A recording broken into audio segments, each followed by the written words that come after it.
Hey, welcome to the Phil Gare Show. Today is February 7th, 2017. And I don't know if you heard the good news, but now we're on iHeartRadio. And I would just like to thank my listeners. Thank you very much. Today we're going to talk about Donald Trump's picks for his cabinet positions and what they're really up to. What Donald Trump and his cabinet picks are up to is to concentrate wealth in the United States and to hurt the worker. We'll be right back after this intro, and hang on to your handlebars and tighten your seatbelt, and we're going to get right to it. Educational, informative, controversial content to keep you free. This is the Radio for Freedom Network, featuring The Phil Gare Show, broadcasting from the city beautiful Orlando, Florida. Hey, welcome back to the show. We're going to get right into it right now. First of all, I like to talk about the people that voted for Donald Trump. I understand why you voted for Donald Trump, because the Democrat Party had turned its back on the American worker a long time ago. The Democrat Party was more concerned with gay rights, immigrants, the environment. Not that there's anything wrong with that. Everybody deserves the right to enjoy their life and to enjoy freedoms. But so does the American worker. And that's where the Democrat Party has failed. And that's where the Republicans have swooped in. And the Republicans have used immigration, gays, transgender, and the environment to sow fear in the American worker and the American voter. They say that immigrants are going to be taking your jobs. Gays and transgenders are going to be in your bathrooms molesting your children. Maybe that's the reason why we saw that ban in North Carolina, that bathroom vote, where gay and transgenders can't use the bathroom of their choice. They have to use the bathroom of their birthright. But anyway, what Trump did, he used the cry of necessity to create fear in the American worker and the American voter. And the fear came in just like I said. They would use the concept of immigration, saying that immigrants are taking your jobs. Therefore, we need to build a wall. And the immigrants are going to be terrorists, and we need to keep them out of our country, and we need to ban immigrants from our country. Even though there's very little basis, in fact, for any of this. And Donald Trump has offered no support and no evidence of this whatsoever. But it was a very effective tool to win the election. Now, I'd like to read you a quote. And the quote is by William Pitt the Younger. And the quote is this: "Necessity is the plea for every infringement of human freedom. It is the argument of tyrants, and it is the creed of slaves." What does that really mean? That means that you'll have a politician saying, oh, we got to do this, we got to build a wall, we got to keep people out of our country. They create these paranoias in the American psyche in order to gain power. They're using your fears against you so they can control you. And then once that happens, you become a slave. They become tyrants, you become a slave, and they gain control. And that is what has happened with Donald Trump. And I blame the Democrats for it. I flat blame the Democrats, because the Democrats used to be the party of the worker. If you go back, if you listen to FDR's chats, especially his fireside chats, he often talked about the American worker.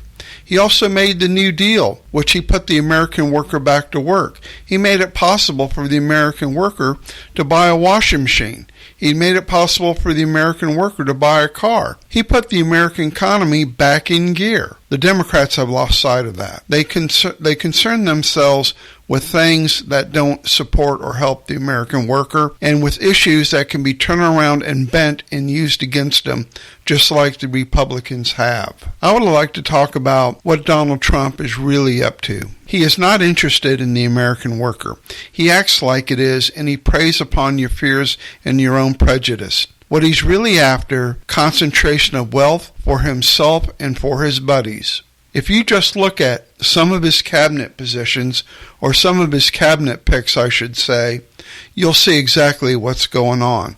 And we're going to talk about a few of them right now. The first cabinet pick I'd like to talk about is Jeff Sessions. He was the Attorney General of Alabama and spent 2 decades in the Senate. He has a net worth of about $7.5 million. Now, how does someone that's a public servant, an Attorney General for Alabama, and being in the Senate for 2 decades, amass that kind of wealth?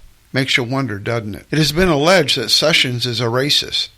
He once referred to a black assistant as boy, and he also joked about the Ku Klux Klan, saying that the members were okay until he found out that they smoked marijuana. Well, I think there's bigger issues with the Klan than them smoking marijuana, and there's probably bigger reasons not to like the Klan besides them smoking pot. Well, anyway, Jeff Sessions is Donald Trump's pick for Attorney General. I'm sure Jeff Sessions really doesn't concern himself with a working man, considering he has a net worth of $7.5 million. My God, who needs that kind of money? The next person I'd like to talk about is Wilbur Ross. The cabinet position for him is as Secretary of Commerce. He has a net worth of $2.9 billion. Not million, billion with a B. Billion. He's a former investment banker. Now, if you remember when Donald Trump was running for office, he used to say investment bankers need to pay their fair share. Well, now he's putting them on his cabinet. Now, Ross has a nickname. It's called the King of Bankruptcy because he was known for buying distressed companies in decline in industries like coal and steel and textiles. And those sounded like industries probably in the United States. Probably in rural areas, especially coal. Probably areas like West Virginia, who was really hit hard. Now, Trump's next position for cabinet is Betsy DeVos. The cabinet position is Secretary of Education. Now, get her net worth. Get this. Her net worth is $5.1 billion. Another billion.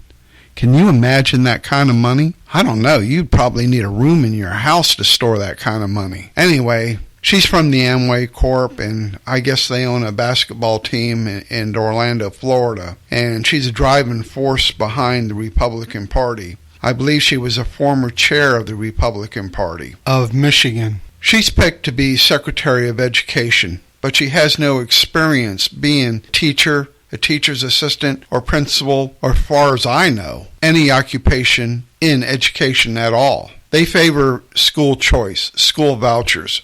What they really want to do is they really want to shut down public education because public education costs millionaires a lot of money. If you look at wealthy people, they own property, especially like Donald Trump. He owns an awful lot of real estate. And one of the biggest tax burdens on owning real estate is public education. When you look at the tax bill for real estate, most expensive thing on that tax bill is public education. So you know what they want to do. You know where they're moving to. They want to shut down public education and make it private. That's code for the working man pays for it and the rich man doesn't pay tax on it. That's what that bullshit's about. The next cabinet position is Scott Pruitt, Environmental Protection Agency. Well, the EPA, which was started by Richard Nixon, a Republican, thank you, Richard, is a pain in the ass for corporations. If they can pollute and they don't have to worry about pollution controls, especially like the Koch brothers, they can save a hell of a lot of money. And they don't have to worry about environmental regulations being fined by the EPA. They can go ahead and pollute our groundwater and pollute our air, and then we all get cancer. But they'll get rich. We get cancer, they get rich. Pruitt, who fought the expansion of the Clean Water Act, imagine that. I guess he doesn't like clean water. He loudly opposes environmental groups like the Sierra Club, the Audubon Society. I guess you got Scott Pruitt, name of his game. I don't have a net worth on him, but I'm sure it's up there. I'm sure he's richer than you and I are. Now, the next person is Tom Price for Health Secretary. Now, get his net worth. He's another fat cat. Tom Price is worth $13.6 million. Like he really needs a job, huh? Once again, he's got more money than you and I put together. He spent a decade representing Georgia in Congress. And before that, he was an orthopedic surgeon. Another fat cat pulling in the money. He despises Obamacare and has been a fierce critic of Obamacare. and the affordable, I guess you could say, I guess it's unfair to say Obamacare. It's really called the Affordable Health Care Act. And it's been plotting to take it apart ever since it started in 2009. He also opposes Planned Parenthood. I guess he doesn't like women having abortions, even though federal funds are not used for abortions in Planned Parenthood. I guess he wants to defund that so women can't get cancer screening. I guess that has saved the rich people a few dollars on their tax bill too. Once again, they get rich and we get cancer. And Ben Carson, the sleepy doctor I like to call him. He's up for Secretary of Housing and Urban Development. He was a neurosurgeon. What does he know about housing? What does he know about urban development? Well, I guess he's a loyal Republican, and that was good enough for Donald Trump. Even though Carson has no experience in running HUD or running urban development, or actually, I don't think he's ever really held a public office. But he has made a lot of money in real estate deals, so I guess that's why Trump picked him. The money that Ben Carson made in real estate deals, most of it was orchestrated by his best friend, Al Costa. I don't know if you know about Al Costa, but he pled guilty to conspiracy to commit health insurance fraud in 2007. The next up is probably one of the most outrageous ones I've ever seen. It's Steve Mnuchin as Treasurer Secretary. He's a former partner at Goldman Sachs. Well, we know what Goldman Sachs did in the meltdown. But anyway, Steve is another fat cat. Get his net worth. Steve's worth $46 million, okay? I guess that's a little bit more money than you have or I have. He was a founder of a hedge fund. Now, didn't Donald Trump talk about hedge funds and hedge fund managers need to pay their fair share? Well, I guess Donald Trump doesn't think they need to pay their fair share. He's giving them jobs now. Well, Steve Mnuchin, he managed hedge funds like Pershing Square and Paulson and Company, which invested heavily in Freddie Mac and Fannie Mae. I guess he was orchestrated or had a big part in that meltdown.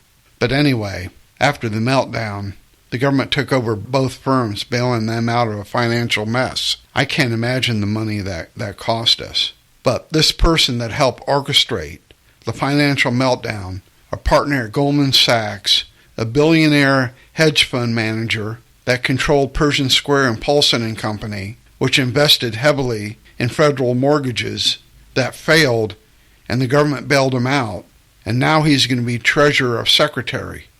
I mean, that is like opening the door for Wall Street to walk in to the Treasury, to the financial wherewithal of the United States and say, here boys, have at it. Like they don't have enough goddamn money to begin with now. The man's worth $46 million and now he's Treasury Secretary after being a goddamn crook? Well, fuck him. I don't know. I'm just getting so upset. If you're a working man or you're a working lady, I guess you got the kind of the sense of what's going on. I could go on and on with his other cabinet picks like Rick Perry for Secretary of Energy. If you remember the Republican debate, Rick Perry said he was going to get rid of a cabinet position, but he couldn't remember the name of it. But the name of it was the Department of Energy, and now he's going to be Secretary of Energy in a branch of government that he wanted to eliminate. I don't know. This stuff is so damn psychotic, it really makes you wonder about the mental stability of Donald Trump. You know, I really think Donald Trump is really like Ronald McDonald on acid. Man, we're in hell of a mess. Well, I gotta go. I'm just getting too heated up, and I'm gonna get sued if I keep running my mouth like this. Thanks for listening to the Phil Guerra Show, and have a good day. Hey, and remember, we're on iHeartRadio. Thank you, my listeners. Love you. Have a good day.